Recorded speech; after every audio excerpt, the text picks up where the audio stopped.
Staying now at the state capitol, New York is now moving forward with a plan to adapt to and combat climate change. The state's Climate Action Council met last month to approve what's called a scoping plan. That's basically the state's plan to meet its climate goals, which you'll remember were set in 2019 when the legislature passed the state's Climate Act. And to do that, New York will lean on more renewable energy like wind, geothermal, and more. That's pitted power producers against environmentalists with concerns about the state's energy grid and if it's ready for that transition. Gavin Donahue was one of just 2 no votes on the Climate Action Council against the scoping plan. He's president of Independent Power Producers of New York, a trade group for energy producers. The build out that we're talking about here is unbelievable. And this state has never seen a build out like this. So we need to do it right, and we need to keep the system reliable. But the state is confident that won't be a problem.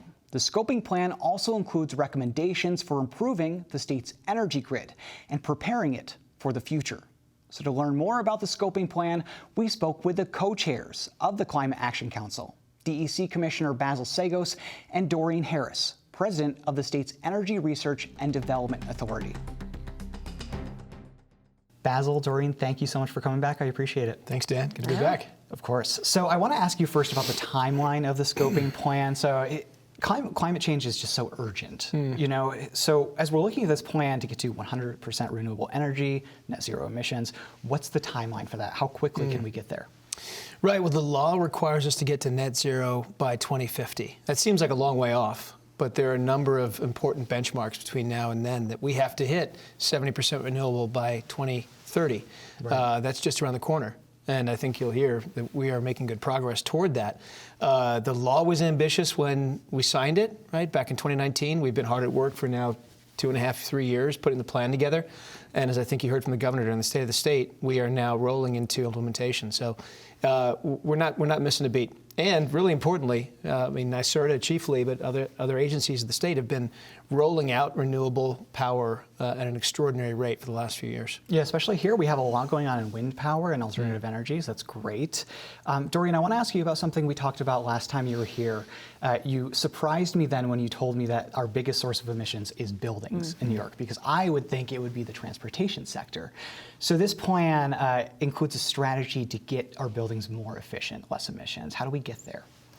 Well, certainly buildings are number one with respect to greenhouse gas emissions, but no regrets, transportation is close behind. Yeah. So these are really the 2 biggest challenges we have as a state in really addressing the threat of climate change and specifically achieving the goals within the climate law. And when we think about buildings, for us, it's really about health. It's where we live and work, and it's really about creating healthier buildings for people to live and work in. We talked a lot about this as a Climate Action Council, and certainly the scoping plan reflects the input of that council.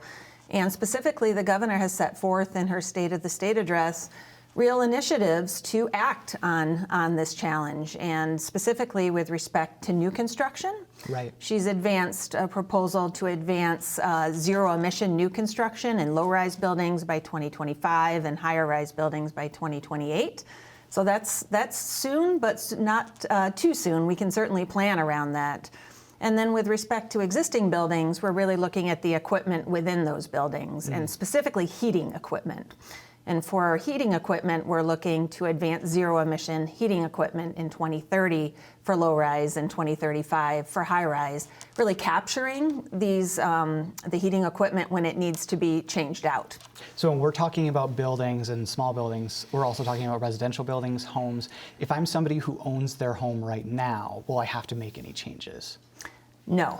You don't have to make changes. Really, what we're looking at is capturing when your furnace needs to be replaced, say in a decade. There will be heat pumps and other technologies available to replace that fossil fuel equipment. You know, opponents of this strategy, I'll go to you on this one, Basil. Opponents say that homes in New York, we have a housing shortage, so we're going to be building a lot of housing in the next 10 years, hopefully. And people will say, well, retrofitting these homes with new technologies will be more expensive. Are there ways that we can offset those costs in this plan, or is it not as expensive as people may think? Well, I think it's a bit of both, right? I mean, talk about expense and cost generally. I mean, we are already bearing an extraordinary cost when it comes to climate change. Our health, right? The emissions that we breathe, and also the costs of responding to severe weather. I mean, multi-billion-dollar storms. So those are some of the costs out there, just to be really clear about that. But making that transition in a way, I mean, we have spent an enormous amount of time thinking about that transition, how to advance it, how to incentivize it, how to offset some of those costs. And you have the governor advance the cap and invest idea through her State of the State, and that's something I think that we would seek to develop solutions around so that we can help New Yorkers make that transition, ultimately defray some of those costs. Talk to me about how that works, the cap and invest proposal. So cap and invest are, it's kind of easy to figure it out, but who would be buying and where would that money go, I guess? Sure. So cap is a cap on emissions, and that cap would decline over time, right? The investment part is investing in largely renewable power, clean energy, making that transition, with a percentage of that also as a rebate, as the governor discussed during the State of the State. So basically, to get into the cap and invest program, right, to be a covered party, we haven't developed all of the regulation on this yet. Of course, that will happen this year. We would set an auction price and sell allowances for large fuel suppliers into New York State. Large emitters would purchase into that, and ultimately those proceeds would then fund this transition. So that's the mechanics of it. We'll spend probably the next 12 months pulling it together. We've started stakeholder meetings on it already, and that'd be something that certainly would help drive this transition over the next 8-10 years. I didn't realize that the cap would get lower over time. So that's a way to transition away from these fossil fuels and maybe not have a cap and invest program down the road and just be on renewables. Am I understanding that right? That's the idea, yes. So that's buildings, and cap and invest isn't just buildings, but I want to turn to vehicles next. I'll go back to you, Doreen, on this. I think everybody would like to have an electric car, or I don't know, there are some people who say that they're not as fast or whatever. I would love to have an electric car, but they're so expensive. How do we get over it? Well, I just saw the metrics actually for 2022. 10% of light-duty vehicle sales were electric last year. Yeah. When I think about that number, that's an inflection point. What we really see is scale, but ultimately, when we think about reducing cost, we think about, first of all, the rebates that are provided.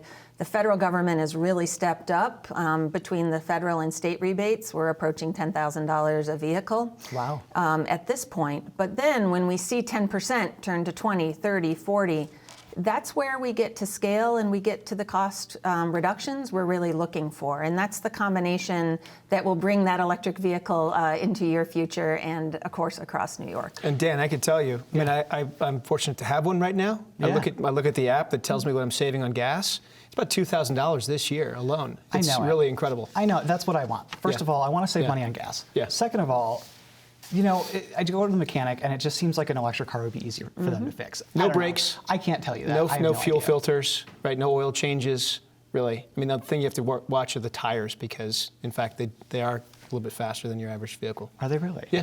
Oh, that's interesting. Yeah. Outside of vehicles, kind of in this whole energy space, we have this bigger question of the state's electric grid, too. I think our grid is considered one of the more reliable in the country, if I'm not mistaken. Is our grid ready for this transition to a more renewable energy space? And Doreen, we'll go to you first on that one. Well, certainly, and the council spent a good bit of time working on this, and I know the commissioner and myself, along with our colleagues at the Department of Public Service and the New York Independent System Operator, recognize that we are going to be relying on our grid more expansively, not only to support your electric vehicle and the heat pump in your home, but also just for load growth. We are expecting to expand businesses across our state, and we want to support that with renewable and clean energy. So we know this transition needs to be occurring over the coming decade. We've been working to do so for a number of years. In fact, at NYSERDA for multiple decades. And as we speak, we have hundreds of projects in development and construction across our state. It's a transition that won't happen tomorrow, but it will happen over the coming decades as those projects come online and are constructed, and as we reduce the use of fossil fuels and ultimately eliminate it into 2040 and 2050. There are people in the state who I could see being concerned about this whole direction that we're going in because of where they live, places like the Adirondacks, very rural areas. All they've known their entire life is heating their homes on oil or gas.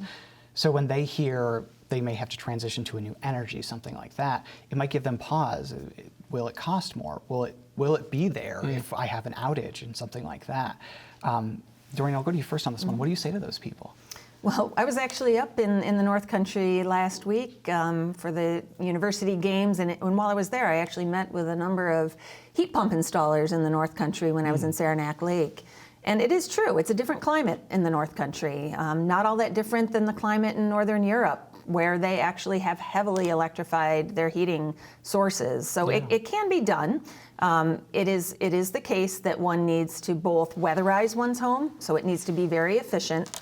And when a heat pump is installed for those very cold days, of course, there may be a necessity for some backup. Those wood stoves are nothing that's going to change in the North Country, and certainly really having that combination of heat pump electrification and backup heat, may be necessary, but I'll tell you, when you go to Norway, it's just heat pumps all the time. Those are my people. I'm from Norway. There you I'm not are. from Norway, my family There is. you are. When you talk about heat pumps, is that geothermal energy where they're installing it to go down, where it's warmer and bring it back up into your home? It can be either an air source or a ground source heat pump. Really depends on the type of building that you have and frankly, your interest in exploring either technology. Either one is supported by our climate law. And just in terms of the funding for this, in public spaces, other places like that, the state will bear, I'm assuming, some cost to make this transition. I think it's over a number of years, so that cost may not be as big as people may think year to year. Basil, I'll go to you on this one. So where does that money come from? We just passed the Environmental Bond Act. Does it come from there, or does this have to happen through the state budget? Where do we get the money? It's probably an all of the above, honestly. It's through the Cap and Invest program that we would seek to advance this year and get into play by 2025, 2026. It's ratepayers are already paying some of this transition now, those who are paying utility bills. The state budget is helping here and there. I mean, we have many programs across the state that are actually helping this transition already, some on budget, some off budget. And yes, the Bond Act will also help. I mean, the Bond Act is largely focused on the landscape, right? So you think about the climate effects, flooding, loss of open space, things like that.